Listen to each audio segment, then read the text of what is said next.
जय श्री राम। स्वागत है दोस्तों आपका रिवन टेक में। दोस्तों आज अपने कंप्यूटर के 30 ऐसे महत्वपूर्ण क्वेश्चन देखने वाले हैं जो आपके बार बार परीक्षा में आते हैं और ये काफ़ी आपके लिए हेल्पफुल रहेंगे क्वेश्चन, क्योंकि जब भी आप कोई भी प्राइवेट या गवर्नमेंट की वैकेंसी की तैयारी करते हो तो आपके कंप्यूटर सब्जेक्ट को क्या है एक तरीके से अनिवार्य ही कर दिया गया है।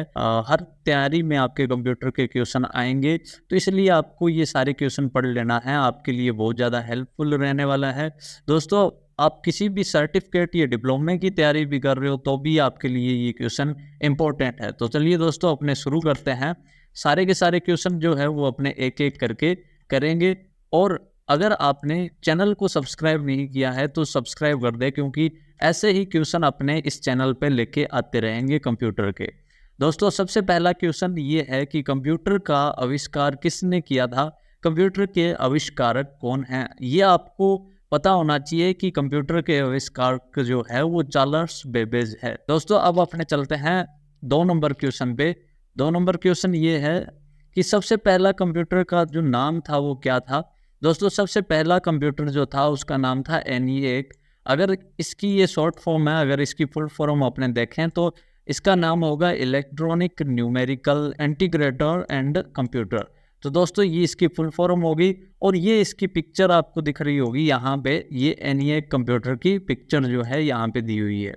चलिए दोस्तों अपने तीसरा क्वेश्चन देखते हैं। यहाँ पे आधुनिक कंप्यूटर, यानी आधुनिक का मतलब मॉडर्न कंप्यूटर, आपको किसी भी परीक्षा में अगर अपने बात करें तो उसमें इंग्लिश का भी एक ट्रांसलेटेड क्वेश्चन आपको दिखाएगा और हिंदी में भी कुछ जो एग्ज़ाम होते हैं उसमें हो सकता है ना हो। लेकिन अब जैसे जैसे आधुनिक आपको अगर नहीं समझ में आता है तो यहाँ पे मॉडर्न लिखा होगा, तो ये चीज़ आपको समझ में आ जानी चाहिए। आधुनिक कंप्यूटर की खोज सर्वप्रथम कब हुई? आधुनिक कंप्यूटर की खोज 1946, ये आपको याद रखना है, 1946 में हुई थी। चलिए दोस्तों नेक्स्ट क्वेश्चन देखते हैं। 4 नंबर क्वेश्चन जो है उसमें दिया हुआ है कंप्यूटर के क्षेत्र में महान क्रांति कब से आई? कंप्यूटर के क्षेत्र में 1960 में क्रांति आई थी, जब घर घर में कंप्यूटर जो है वो चलने लगे थे और लोग इसको पहचानने लगे थे कंप्यूटर को। 5 नंबर क्वेश्चन है कंप्यूटर का हिंदी नाम क्या है? कंप्यूटर को हिंदी में संगणक बोला जाता है। 6 नंबर क्वेश्चन कंप्यूटर साक्षरता दिवस कब मनाया जाता है? कंप्यूटर साक्षरता दिवस दोस्तों 2 दिसंबर को बनाया जाता है। वीडियो को बिल्कुल भी स्किप मत कीजिएगा, बहुत ही इंटरेस्टिंग यहाँ पे क्वेश्चन जो है मैंने डाले हुए हैं, आगे से आपको बहुत ज़्यादा इंटरेस्टिंग लगेंगे और साथ में ग्राफिक्स के ज़रिए आपको पता लगता रहेगा कि कौन सी चीज़ क्या है। हार्डवेयर जो है कंप्यूटर का वो बिल्कुल पिक्चर के ज़रिए भी यहाँ पे समझाऊंगा। CPU का पूर्ण रूप क्या है? Central processing unit. CPU की फुल फॉर्म होती है सेंट्रल प्रोसेसिंग यूनिट। अब अगर अपने बात करें कि जो CPU का एक कैबिनेट होता है, यानी कि अपने जब कंप्यूटर लाते हो उसमें एक LED होती है, दूसरा कीबोर्ड होता है, फिर माउस होता है और एक CPU जिसको अपने बोलते हैं, जो एक बॉक्स होता है। दोस्तों CPU उसको इसलिए बोला जाता है क्योंकि इस बॉक्स के अंदर ही क्या होती है, प्रोसेसिंग होती है पूरे डेटा की, और किसी भी कार्य की जो प्रोसेसिंग होती है वो यहाँ से होती है, तब इसको CPU बोला जाता है। लेकिन एक्चुअल में CPU कौन सा होता है? जो ये चिप आपको दिख रही है ये ही प्रोसेसर होता है, इसी को CPU बोला जाता है एक्चुअल में, सेंट्रल प्रोसेसिंग यूनिट, क्योंकि ALU कंट्रोल यूनिट और रजिस्टर सारे के सारे इसी में होते हैं। सारे कार्य जो होते हैं अर्थमेटिक लॉजिकल वो सारे के सारे इसी में होते हैं, इसी चिप में होते हैं। तो दोस्तों एक्चुअल में CPU ये होता है, अपने बोलना चाहे तो उसको बॉक्स को भी बोल सकते हैं CPU, लेकिन एक्चुअल में वो कैबिनेट होता है। चलिए दोस्तों नेक्स्ट क्वेश्चन अपने देखते हैं। 8 नंबर क्वेश्चन, इनमें से कौन सा सर्च इंजन नहीं है? दोस्तों यहाँ पे गूगल की बात करें तो वो एक सर्च इंजन है। जब भी आप इसमें गूगल को ओपन करते हो क्रोम में या फिर किसी अदर ब्राउज़र में, तब एक सर्च लाइन आती है, उसको क्या बोलते हैं अपने, जो सर्च लाइन होती है यहाँ पे कर्सर होता है, वहाँ पे आप कुछ भी चीज़ों को सर्च करते हो, तो जो गूगल की सर्च लाइन होती है वो एक सर्च इंजन होता है। याहू का भी अलग से एक सर्च इंजन होता है और बाइटू ब्राउज़र जो होता है उसका भी एक सर्च इंजन अलग से होता है। लेकिन वोल्फ्रेम अल्फ़ा जो है वो एक सर्च इंजन नहीं है। वैसे सर्च यहाँ पे लाइन आपको मिलती है, लेकिन यहाँ से आप क्या कर सकते हो, कुछ एक जो सवाल होते हैं उनको अपने यहाँ से देख सकते हो, जैसे कि केमिस्ट्री का, अल्फ़ा का, यहाँ पे बहुत सारे क्या है, इस तरीके से ये एक अलग से वेबसाइट आपको मिल जाती है। दोस्तों अब बात करते हैं अपने नेक्स्ट क्वेश्चन की। 9 नंबर क्वेश्चन, निम्न में से कौन इनपुट इकाई है? निम्न में से कौन सी इनपुट इकाई है? दोस्तों इनपुट की अगर बात करें तो अपने आपको ध्यान में रखना है कि जब भी अपने कोई भी कंप्यूटर में काम करते हैं तो उसके अंदर जब अपना कार्य, जब अपने सूचना जो है, कार्य करने की जो सूचना है अपने कंप्यूटर को कैसे देते हैं, किसके जरिए देते हैं? इनपुट डिवाइस के जरिए देते हैं। मान लो कि माउस से मैंने यहाँ पे मैंने क्लिक किया तो कंप्यूटर को पता लगा कि ये जो क्लिक है वो यहाँ से लेकर इस तरीके से ऐसे क्लिक करके एक ड्रॉ किया जा रहा है। ठीक है, अब मैं यहाँ से ड्रॉ करूँगा तो कंप्यूटर को पता है एक ड्राइंग यहाँ से यहाँ तक की जा रही है। तो पहले ये माउस में वायर के थ्रू क्या हो रहा है, वायर के थ्रू एक सीपीयू जो होता है उसके अंदर ये सारी प्रोसेसिंग होती है। फिर उसके बाद आउटपुट दिया जाता है एलईडी में। सबसे पहले माउस से इनपुट दिया गया, फिर उसके बाद आउटपुट दिया गया एलईडी में कि आपका जो क्लिक हुआ है वो आउटपुट आपको शो हो रहा है, वो ही आउटपुट है। तो दोस्तों जो भी चीज़ अंदर की तरफ एंटर हो रही है उसको तो अपने इनपुट डिवाइस बोलते हैं, इनपुट डिवाइस। और अगर जो चीज़ें जो है वो बाहर की तरफ आपको प्रोसेसिंग करके शो की जा रही है या फिर आपको बाहर की तरफ मिल रही है, यानी कि उसको क्या बोलेंगे, अपने आउटपुट बोलेंगे। तो अगर इनपुट की अगर अपने आज बात कर रहे हैं यहाँ पे इस क्वेश्चन में, तो इनपुट में यहाँ पे देखिए माउस जो है वो भी इनपुट डिवाइस है जिसमें अपने कोई भी इंफॉर्मेशन को एंटर कर सकते हैं। कीबोर्ड भी इनपुट डिवाइस है, किसी भी बटन के थ्रू भी अपने कंप्यूटर को बता सकते हैं कि क्या करना है। स्कैनर जो है उसके थ्रू अपने बाहर की जो कोई भी पिक्चर है उसको कंप्यूटर में अपने भेज सकते हैं, स्कैन कर सकते हैं। तो ये जो कीबोर्ड है वो भी एक क्या है, इनपुट डिवाइस है। माउस भी इनपुट डिवाइस है और स्कैनर भी इनपुट डिवाइस है। तो इनमें से सभी ये इसका आंसर होगा, ये सारे के सारे जो है इसके आंसर होंगे। चलिए दोस्तों अब आप समझ गए होंगे इनपुट डिवाइस कौन कौन से होते हैं। अब अपने नेक्स्ट क्वेश्चन की बात करते हैं। 10 नंबर क्वेश्चन, 1 किलोबाइट केपी कितने बाइट्स के बराबर होते हैं? दोस्तों ये क्वेश्चन आपको ध्यान से समझना है। इस एक क्वेश्चन में ही आपके बहुत सारे क्वेश्चन जो है वो बन जाते हैं।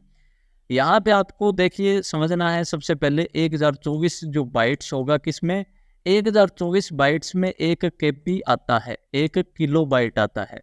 अगर अपने सभी की बात करें तो आप यहाँ से समझ सकते हो, सबसे पहले छोटी से छोटी जो इकाई होती है डेटा मापने की वो होती है 1 बिट की। अगर 1 बिट अगर अपने देखें तो 1 बिट बराबर होता है बाइनरी डिजिट। ठीक है, यानी कि अगर 8 बिट्स मिल जाते हैं, अगर 8 बिट्स मिल जाते हैं तो 1 बाइट्स बनता है।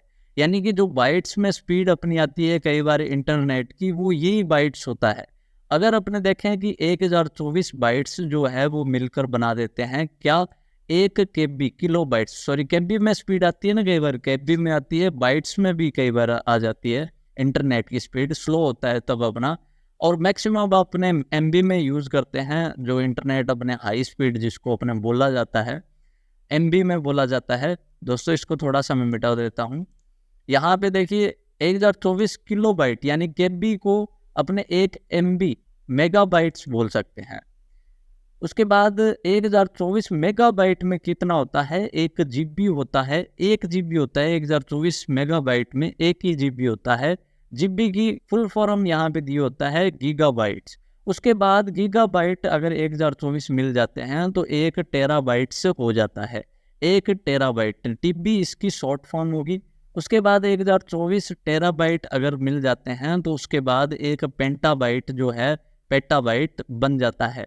उसके बाद 1024 पेटाबाइट मिलकर 1 एक्साबाइट बनाते हैं। 1024 एक्साबाइट मिलकर 1 जेटाबाइट बनाते हैं। 1024 जेटाबाइट मिलकर योटाबाइट बनाते हैं। योटाबाइट मिलकर ब्रोंटाबाइट बनाते हैं। ब्रोंटाबाइट मिलकर जियोबाइट बनाते हैं। जीबी ही वापस आ जाता है, जीबी इसकी शॉर्ट फॉर्म। उसके बाद जियोबाइट अगर मिल जाते हैं 1024 तो सेंगन बाइट्स बनता है। सेंगन बाइट्स अगर मिल जाते हैं तो 1 पिज़्ज़ा बाइट बनता है। और अब यहाँ पे बताया हुआ है कि अगर 1 अल्फा बाइट की बात की जाए तो उसमें 1024 पिज़्ज़ा बाइट आ जाते हैं। यानी कि 1024 संगा बाइट मिलकर 1 पिज़्ज़ा बाइट बना रहे हैं और 1024 पिज़्ज़ा बाइट अगर मिल गए तो उसको अल्फा बाइट बोला जाता है। दोस्तों उसके बाद अगर 1024 अल्फा बाइट मिल गए तो क्रेट बाइट बोला जाता है। और यहाँ तक मेमोरी आना अपना जो है बस की बात नहीं है, क्योंकि आपने देखा होगा जब भी अपने यूज़ करते हैं तो ज़्यादातर जीपी तक अपने गए हैं, या ज़्यादा से ज़्यादा मान लो कि आप टीपी तक हार्ड डिस्क आपने यूज़ की होगी, एसएसडी यूज़ की होगी। लेकिन इससे ज़्यादा मेमोरी जो है वो कब यूज़ में होती है, अपने यूज़ में नहीं लेते। जैसे कि अगर यूट्यूब पे कितना सारा डाटा डेली का अपलोड होता है, गूगल पे कितना सारा डाटा दिल्ली का अपलोड होता है, तो वो कहाँ पे स्टोर होता है, सुपर कंप्यूटर्स में स्टोर होता है।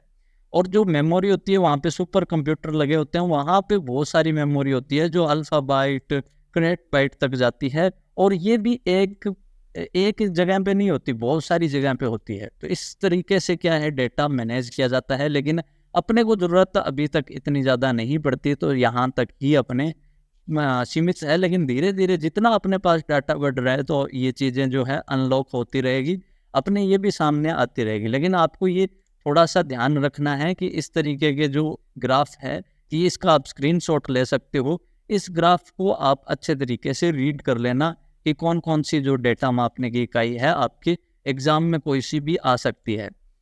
चलिए दोस्तों, 11 नंबर क्वेश्चन, एक मेगाबाइट एमबी कितने बाइट्स के बराबर होती है। वही क्वेश्चन वापस उसी तरीके का आ रहा है, यानी कि एक मेगाबाइट कितने केबी का होता है। 1024 केबी में कितना होता है, एक एमबी होता है। एक एमबी जो बनता है, 1024 केबी जो है मिलकर एक एमबी बनाता है, मेगाबाइट बनाता है। नेक्स्ट क्वेश्चन 12 नंबर, एक गीगाबाइट यानी जीबी कितने बाइट्स के बराबर होता है, बाइट्स के बराबर होता है, बाइट के बराबर। तो 1024 एमबी यानी कि यहाँ पे क्या होगा, गीगाबाइट, एक गीगाबाइट कितने बाइट के बराबर होता है। यहाँ पे मेगाबाइट भी लिख सकते हैं या सीधा बाइट लिख दिया, इसमें कोई दिक्कत नहीं है। एक गीगाबाइट कितने बाइट के बराबर होता है, 1024 मेगाबाइट के बराबर होता है। इसका आंसर ये होगा। चलिए दोस्तों, नेक्स्ट क्वेश्चन 13 नंबर, कंप्यूटरों में प्रयुक्त आईसी चिप बनते हैं सिलिकॉन से। कंप्यूटरों में प्रयुक्त आईसी चिप किससे बनते हैं, सिलिकॉन से बनते हैं। इस तरीके के जो भी आईसी चिप कंप्यूटर मदरबोर्ड में लगे होते हैं वो सिलिकॉन के द्वारा बनते हैं। चलिए नेक्स्ट क्वेश्चन, इंटरनेट के पते में HTTP का सही विस्तृत रूप क्या है। यानी कि अगर आपसे पूछा जाए, ये बहुत बार पूछा भी जाता है हर एग्जाम में, HTTP की फुल फॉर्म क्या होती है, तो इसकी अपने फुल फॉर्म यहाँ पे बताएंगे, ये वाली डी इसका सही आंसर होगा, हाइपर टेक्स्ट ट्रांसफर प्रोटोकॉल। अगर बात किया जाए कि HTML क्या होता है, इसकी फुल फॉर्म क्या होती है, तो इसका मतलब होता है हाइपर टेक्स्ट मार्कअप लैंग्वेज। दोस्तों ये चीज़ आपको याद रखना है, hyper text transfer protocol HTTP की फुल फॉर्म होगी। यहाँ पे डी जो है वो राइट आंसर होगा। नेक्स्ट क्वेश्चन अपने देखते हैं 15 नंबर, किसी कंप्यूटर के प्रोग्राम में बच्चों द्वारा प्रयुक्त भाषा प्राय कौन सी होती है, कौन सी प्रयोग किया जाता है। तो जावा जो है वो लैंग्वेज यहाँ पे प्रोग्रामिंग लैंग्वेज होगी, वो यूज़ की जा सकती है। चलिए दोस्तों नेक्स्ट क्वेश्चन, एक सुवाह्य निजी कंप्यूटर जो आपकी गोद में रखने लायक छोटा सा होता है क्या कहलाता है। छोटा सा कंप्यूटर जो होता है जो अपने गोद में रख सकते हैं, मेन फ्रेम तो नहीं होगा, नोटबुक होगा इसका सही आंसर, वर्क स्टेशन भी नहीं, PDA भी नहीं होगा। तो ये सारे कंफ्यूज करने के लिए आपको दिए हुए हैं, लेकिन नोटबुक इसका सही आंसर होगा। दोस्तों अगर यहाँ पे नोटबुक की जगह अगर आपको लैपटॉप दिया जाता नाम, तो आप फिर भी जल्दी से क्लिक कर देते, वरना आपको यहाँ पे नोटबुक जो दिया हुआ है इसीलिए दिया हुआ है ताकि आप इसमें कंफ्यूज हो जाओ। तो नोटबुक भी क्या होता है दोस्तों, लैपटॉप ही होता है। जब भी नए आप लैपटॉप या पुराने देखोगे तो उसके अंदर यहाँ पे कहीं ना कहीं पे नोटबुक भी लिखा हुआ हो सकता है, आपको मिल जाएगा। तो चलिए दोस्तों अब नेक्स्ट क्वेश्चन अपने देखते हैं, नोटबुक इसका सही आंसर होगा। कोटांतरक एक प्रोग्राम है, वह निम्नलिखित में से किससे प्रोग्राम का रूपांतरण है, कोडांतरण से एक मशीन तक। नेक्स्ट क्वेश्चन, मल्टी प्रोसेसिंग होती है एक से अधिक प्रोसेसर द्वारा, यानी कि एक से अधिक प्रोसेसर अगर काम करता है तो उसको मल्टीटास्किंग या मल्टी प्रोसेसिंग बोला जाता है। सॉरी, मल्टीटास्किंग नहीं, मल्टी प्रोसेसिंग बोला जाता है। मल्टीटास्क जिसमें बहुत सारे टास्क अपने ओपन कर रखे हैं और बहुत सारे अपने काम एक साथ करते हैं, तो उसमें क्या होता है, मल्टीटास्किंग बोला जाता है। और मल्टी प्रोसेसिंग जो एक साथ बहुत सारी प्रोसेसिंग कर रहा है, और सीपीयू एक साथ बहुत सारी प्रोसेसिंग करता है, तो उसको मल्टी प्रोसेसिंग बोला जाता है। 19 नंबर क्वेश्चन, निम्नलिखित में से ऑप्टिकल मेमोरी है, ऑप्टिकल मेमोरी कौन सी होती है? सीटी रोम होती है। चलिए दोस्तों, नेक्स्ट क्वेश्चन, सीपीयू में कंट्रोल मेमोरी और तीसरा कौन सा यूनिट होता है? कंट्रोल मेमोरी और तीसरा यूनिट लॉजिकल या अर्थमेटिक होता है। कंट्रोल यूनिट यानी कि एक एएलयू भी होता है, अर्थमेटिक लॉजिकल यूनिट यानी कि, तो इसमें दोनों में से ये दोनों ही हो सकते हैं, नाम एक भी लिखा हुआ हो सकता है या अर्थमेटिक भी लिखा हुआ हो सकता है, आगे डायग्राम में अपने समझेंगे। डी इसका सही आंसर होगा। नेक्स्ट क्वेश्चन 21 नंबर, सीपीयू के एएलयू में होते हैं। अब देखिए यहाँ पे डायग्राम आ चुका है अपने पास। सीपीयू के एएलयू में क्या होता है? रजिस्टर होता है। देखिए यहाँ पे सेट ऑफ रजिस्टर्स होते हैं। ये एक सीपीयू के इंटरनल डायग्राम है जिसमें एएलयू यानी कि अर्थमेटिक लॉजिकल यूनिट होती है। इसमें सबसे पहले जो अपने पीछे के क्वेश्चन में देखा था, अर्थमेटिक लॉजिक यूनिट, ये क्या करता है, बहुत सारे अर्थमेटिक और यानी कि जो गणितीय और तार्किक जो गणनाएं होती है वो यहाँ पे की जाती है। और इनपुट डिवाइस और आउटपुट डिवाइस कंट्रोल यूनिट द्वारा काम किया जाता है, कंट्रोल करता है ये सारी चीज़ों को। तो ये पूरा का पूरा क्या बन जाता है, एक सेंट्रल प्रोसेसिंग यूनिट होती है। ठीक है, चलिए नेक्स्ट क्वेश्चन, गणना और तुलना के लिए कंप्यूटर के किस भाग का प्रयोग किया जाता है? गणना और तुलना करने के लिए अभी मैंने बताया था अर्थमेटिक लॉजिकल यूनिट का उपयोग किया जाता है। किसी भी प्रकार की गणना करने के लिए एएलयू का उपयोग होता है। नेक्स्ट 23 नंबर क्वेश्चन, एक हार्डवेयर डिवाइस जो डेटा को अर्थपूर्ण इंफॉर्मेशन में परिवर्तित करता है। सही आंसर होगा प्रोसेसर, यानी कि जो भी डिवाइस में डाटा है उसको अर्थपूर्ण इंफॉर्मेशन में परिवर्तित करता है, यानी कि उस पर सारी प्रोसेसिंग जो होती है वो प्रोसेसर ही करता है। इसका राइट आंसर प्रोसेसर होगा। नेक्स्ट क्वेश्चन अपने देखेंगे 24 नंबर, प्रोसेसर के 3 मुख्य भाग है। 3 मुख्य भाग कौन कौन से होते हैं प्रोसेसर के? वही एएलयू अर्थमेटिक लॉजिक यूनिट, इसकी फुल फॉर्म होती है कंट्रोल यूनिट, कंट्रोल यूनिट ये हो गया, और रजिस्टर सेट ऑफ रजिस्टर ये हो गया। तो ये मिलकर एक सीपीयू बन गया। इनपुट डिवाइस और आउटपुट डिवाइस इसमें काम करते हैं। नेक्स्ट क्वेश्चन अपने देखेंगे 25 नंबर, सीपीयू और आईओ यानी कि इनपुट और आउटपुट के बीच सिग्नलों के मूवमेंट को कौन नियंत्रित करता है? कंट्रोल यूनिट करता है। यानी कि इनपुट द्वारा सिग्नल कोई भी आता है तो वो कंट्रोल यूनिट जो है वो इसको कंट्रोल करता है। अब इसमें जो भी गणनाएं हैं वो जब भी होगी प्रोसेसर में, फिर ये कंट्रोल यूनिट को वापस देगा ताकि ये आउटपुट जो है अपने को शो कर सके। तो सारा का सारा काम जो है यहाँ पे इनपुट आउटपुट का कंट्रोल यूनिट द्वारा संभाला जाता है। चलिए नेक्स्ट क्वेश्चन 26 नंबर, कंप्यूटर के सेंट्रल प्रोसेसिंग यूनिट का फंक्शन है।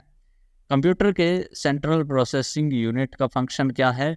गणनाएं और प्रोसेसिंग करता है, यानी कि ये क्या होता है, गणना करता है और प्रोसेसिंग भी करता है। तो इसका ये एक फंक्शन है। ये प्रोसेसर है, यहाँ पे पिक्चर आपको दिख रही होगी। ये इंटरनल समझाने के लिए ALU control unit register of set ये लिखा जाता है, लेकिन एक्चुअल में ये इसकी फ़ोटो है। नेक्स्ट अपने क्वेश्चन देखते हैं 27 नंबर, निम्न में से कौन सा कंप्यूटर का बुनियादी कार्य नहीं है? टेक्स्ट को स्कैन करना। दोस्तों, डाटा को प्रोसेस करना ये भी कंप्यूटर में प्रोसेसर का कार्य होता है या कंप्यूटर का कार्य अपने बोल सकते हैं। इनपुट को स्वीकार करना, यानी इनपुट आ रहा है वो कंट्रोल यूनिट में आएगा, तो वो अपने इसको बोला जा सकता है कि कंप्यूटर का बुनियादी कार्य है। डाटा को स्टोर करना ये भी है, लेकिन टेक्स्ट को स्कैन करना ये सीधा कंप्यूटर का कार्य नहीं है। अपने अलग सी डिवाइस को जोड़ा जाता है, किसको, स्कैनर को। फिर उसके बाद किसी भी डॉक्यूमेंट को जो स्कैन किया जाता है, यानी कोई भी पेज को अपने स्कैन करेंगे और उसको किसी भी अदर सॉफ्टवेयर में लेके जा सकते हैं, MS वर्ड या किसी एक्सेल वगैरह सॉफ्टवेयर में आप इसको डाटा को जो है यहाँ से रख सकते हो और मैनेज कर सकते हो। तो इस तरीके से यहाँ पे इसका सही आंसर बी होगा। चलिए दोस्तों नेक्स्ट क्वेश्चन 28 नंबर परिचालन संपन्न करता है अर्थमेटिक, यानी कि अर्थमेटिक एक्सप्रेशन जो है वो परिचालन संपन्न करता है। सारे काम इसी के द्वारा होता है, परिचालन के। नेक्स्ट अपने देखेंगे 29 नंबर क्वेश्चन, कंप्यूटर में अधिकांश प्रोसेसिंग किस में होती है? कंप्यूटर में सारी की सारी प्रोसेसिंग सीपीयू में ही होती है। कुछ एक प्रोसेसिंग जो होती है वो रैम में भी होती है। जैसे कि अगर अपने कोई भी सॉफ्टवेयर ओपन करते हैं तो उसमें अस्थायी रूप से डाटा स्टोर होता है, किसमें? रैम में, रैंडम एक्सेस मेमोरी में। चलिए दोस्तों नेक्स्ट क्वेश्चन अपने देखते हैं। लास्ट क्वेश्चन यहाँ पे दिया हुआ है, कौन सा? कंप्यूटर निम्नलिखित में से कौन सा कार्य नहीं करता है? अंडरस्टैंडिंग। दोस्तों कंप्यूटर क्या है? किसी भी चीज़ों को समझता नहीं है, यानी कि उसमें सोचने की क्षमता जो है वो नहीं होती। तो दोस्तों इसका सही आंसर होगा ऑप्शन बी, अंडरस्टैंडिंग। दोस्तों आपको ये वीडियो कैसी लगी मुझे कमेंट करके ज़रूर बताना। आपका अगर किसी भी कंप्यूटर कोर्स से या फिर किसी भी वैकेंसी में क्वेश्चन में किसी भी तरीके का आपका कंप्यूटर से रिलेटेड क्वेश्चन है तो मुझे कमेंट बॉक्स में पूछ सकते हो। टेलीग्राम हमारा आप ज्वाइन कर सकते हो, जिसमें ऐसे ही क्वेश्चन आपको और मिलते जाएंगे। ऐसी ही नेक्स्ट वीडियो अपने लेके आएंगे जो कंप्यूटर के बहुत सारे इंपॉर्टेंट जो क्वेश्चन हैं वो आपको इस वीडियो में मिलेंगे। तो चैनल को सब्सक्राइब जरूर कर लेना। मिलते हैं दोस्तों नेक्स्ट वीडियो में, तब तक के लिए थैंक्स।